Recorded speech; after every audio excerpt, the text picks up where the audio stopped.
میں تمہیں ایسا اب نسخہ دے دیتا ہوں. بھائی جنید صاحب آپ نے بڑی تقریریں کی, بڑی پھڑے ماری, تو اب آپ طریقہ بھی بتا دیں. میں آپ کو طریقہ بتا دیتا ہوں, اور قسم کھا رہا ہوں میں اللہ کی, اگر تم نے وہ کر لیا تو اللہ تمہیں بغیر مال کے پال کے دکھائے گا. ٹھیک ہے, اب غور سے سننا میری بات. مولوی صاحب وہ قرآن کی کون سی آیت ہے جس میں اللہ نے مال خرچ کرنے کے 6 طریقے بتائے ہیں کہ اس پہ خرچ کرو, اس پہ خرچ کرو, اس پہ خرچ کرو, مساکین پہ خرچ کرو, رشتہ داروں پہ خرچ کرو. ایک آیت ہے, کوئی حافظ اگر ادھر بیٹھو آپ کو یاد آ رہا ہے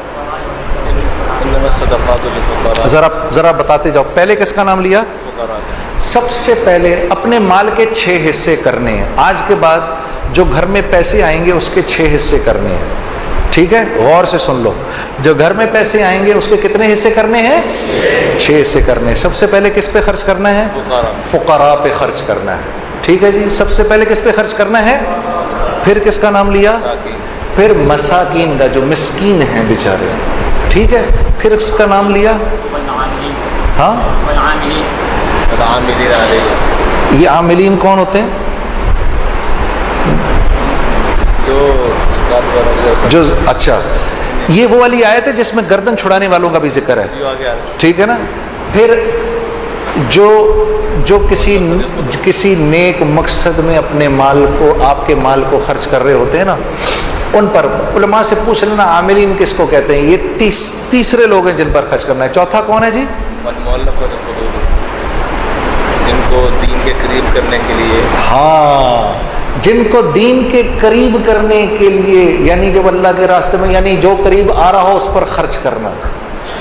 جو دین کے قریب آ رہا ہو اس پر خرچ کرنا. یہ نہیں کہ دعوت دینے گئے تو اسی کے گھر میں کھانا شروع کر دیا.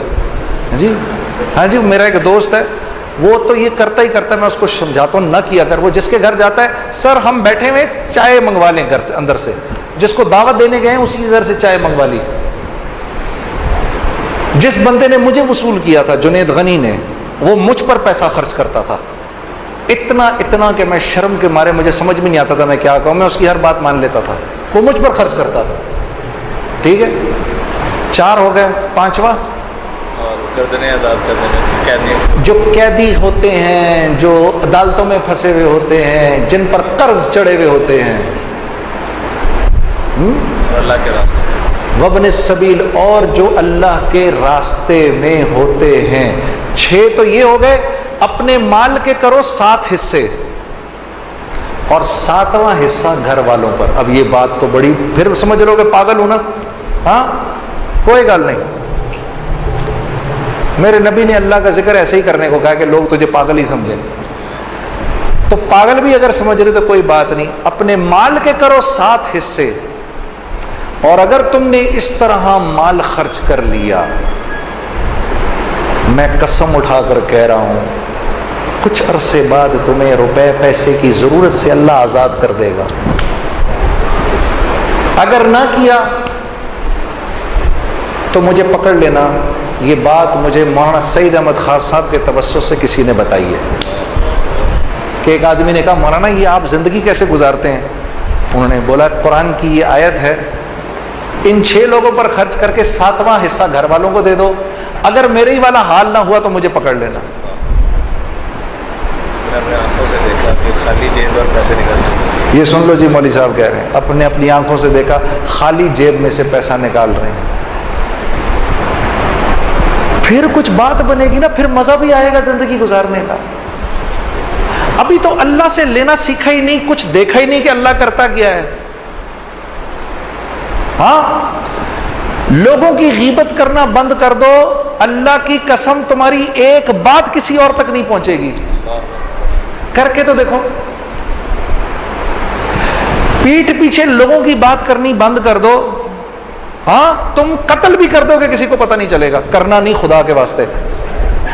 ہاں, سیال کوٹیوں, یہ پتہ چلے کل کو یہ بات بھی فیس بک پہ چڑھی ہوئی ہو کہ جنید جمشید کہہ رہا ہے قتل کر دو. آج کل تو تمہارے بھائی کے پیچھے سب پڑے ہوئے ہیں نا. میرے لیے دعا کون کون کر رہا ہے؟ یا چلو میرے لیے دعا کون کون کرے گا؟ کرو گے نا؟ ہاں ٹھیک ہے. یہ کر کے دیکھو تمہاری زندگی کیا بن جائے گی، اتنا مزہ آئے گا زندگی گزارنے کا، تم اپنے اوپر پیسہ خرچ کرنا چاہو گے بھی تب بھی نہیں خرچ ہوگا، جس چیز کی خواہش کرو گے وہ اللہ کی طرف سے آ جائے گی تمہارے پاس، تمہیں سمجھ بھی نہیں آئے گی میں اس پیسے کا کیا کروں یار، پھر جا کر خرچ کر دو گے کسی کے اوپر، یہ لے لے یا اللہ، ادھر تم نے خرچ کیا ادھر اور آ گیا، ادھر تم نے خرچ کیا ادھر اور آ گیا۔ یہ ہے جینے کا مزہ، اب مزہ آئے گا جینے کا۔